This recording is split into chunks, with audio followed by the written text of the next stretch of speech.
Would you be happy to share the best piece of advice you've ever had? Oh, can I share two? You can I have, know. everyone says that. Share as many as you want. Yeah. Well, one's from my dad who says if something's worth doing, it's worth doing properly. And he's always said that, like my whole life, which seems a bit simplistic, but actually is a good thing to sort of hold on to. And I really hold on to that. And one I share a lot with, and I don't know where I got this from because somebody said to me, "Where did that come from the other day, Joe?" And I was like, "I don't know," but comparisonitis Mm-hmm. is the thief of joy, Mm-hmm.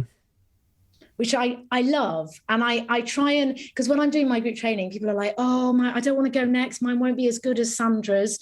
And so I have to, "Oh no, theirs was really good. I can't go, you know." And I'm like, "No, stop, stop, stop, stop. Stay in your own lane, do your own thing. You are you, they were them." And yes, so comparing ourselves can just take the pleasure out of stuff, and it's something we all do, isn't it? So I try and hold on to that one as well, because certainly when I started my business, I was like, "Oh, what are they doing? Should I be doing that? Should I be doing this?" And you can just get lost. But because one of the things that and it annoys me on LinkedIn, but on any platform, it's when people all pretend to be perfect and they only ever show the perfect. Oh, I nailed this. I did 25 grand this month. I did this. I've Yeah, done that. And it's like, really, honestly. I yeah, think that humility of just like, I've had a crap week. My voice is yeah. gone. I just want to get through today. I don't even care what happens. Just, I want to survive today. I'll wake up tomorrow. But people never say that. And because that's one of the other things on the business point of view. Everyone always assumes that other people are making money when the Mm, truth is, in a vast majority of cases, they're actually not. But it's that the feeling of inadequacy, that they don't know what they're doing and someone else is doing better and you should know, I really mm, hate. And but a lot of people sit with these feelings when actually they don't have to. mm, But it's that kind of thing that I try and talk about as much as I can. But mm. and the other question, if I'm allowed to move on, is almost you've had quite the journey, and you said, say, at school and different challenges and stuff over time.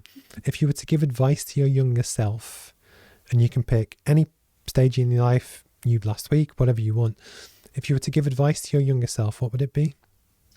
It would definitely be to worry less about what other people think, which is kind of linked to our last point, I guess. Hmm? Yeah, worry less about what other people think.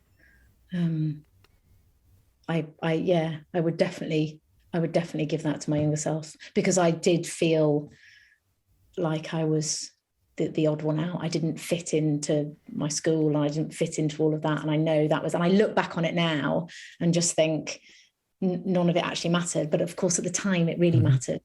Do And you I feel can, like that ever not held you back, but when you wanted to leave being a barrister, but you were worried about what people were going to yeah, say?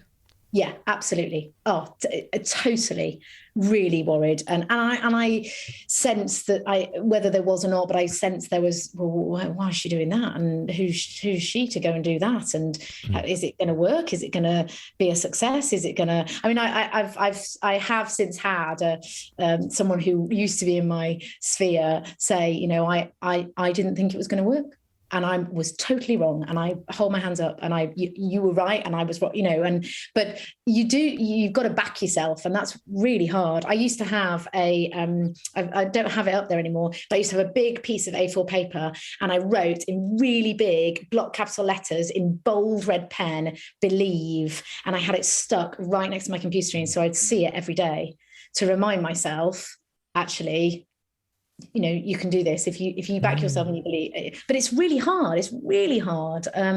So I think I'll just always hold on to that, because we're humans, aren't we? And we always do have those things of But, doubt and but what I think's really interesting is, if you need to shoot off, please tell me and I'll end the interview if you're good. Is that so tomorrow's International Women's Day, yeah, and actually you've been really excited then. yeah. Well, I'll ask you a question first, then I'll go on to my point. Why do you feel that's important What, in terms of? that we have it? Because what I was going to say is, and this is why I love talking to people. So, with a lot of guests and a lot of the content that we consume is to do with imposter syndrome and worried about, am I good enough? And a lot of guests talk about this. But I never had that. I do occasionally have pangs of, like, I've said this in the past, when I launched the roadmap, and I had people say to me, who the fuck do you think you are to even try and do that? You're not good enough. And when, similar with you with being a barrister and you wanted to leave, I used to work overseas in Jamaica after uni. It seemed like this great job, but I hated it. And I wanted to quit and leave. And even Chloe Clover last week wasn't feeling what she was doing, needed to change her life. But there was loads of people that said she was never good enough and she couldn't do it.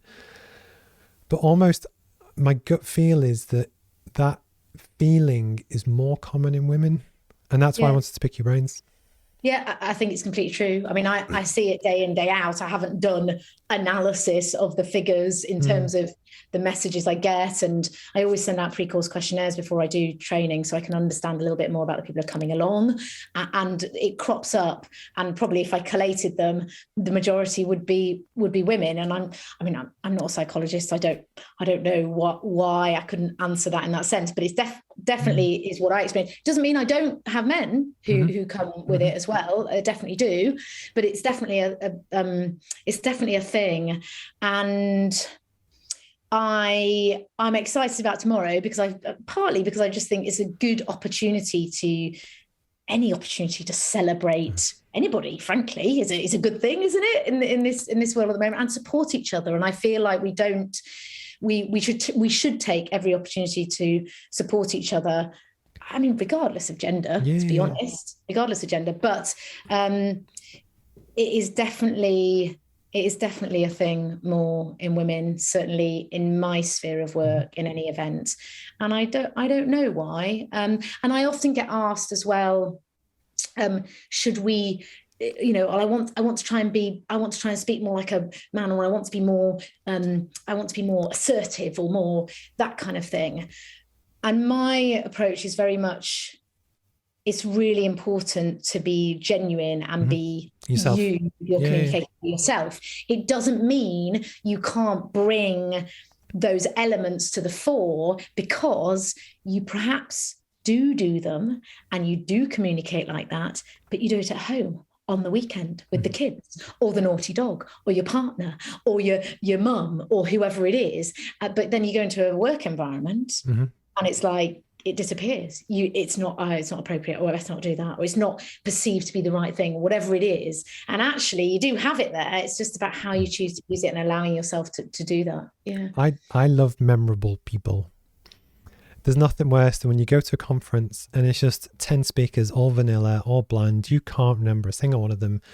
I like the one that's slightly kooky, but you remember them, and they capture your inspiration, and they get you. And it's, I personally, I love it when people bring personality to stuff that, but I guess the theme of your kind of everything you've said is that actually there are skills that we can learn, we can practice, you can get better. And then from my point of view, I've seen it 100% that your career path, or even if you're a business owner, your people's perception of you and how good you are, and if they should hire you or not, and your general success rate will increase if you're better at communicating. And I just think, especially it was when Greg mentioned it about 2 months ago, I was like, oh, I really want to get Joe on. And I picked you as opposed to other speaking coaches because I've seen you around and I vibe off you more than some of the others. And it's just, I relate better with women than I do often with men. It depends on the bloke. But just I think it's important to kind of share the stories and, let people know some of the tips and stuff that they go on. I've enjoyed kind of hearing your story as well.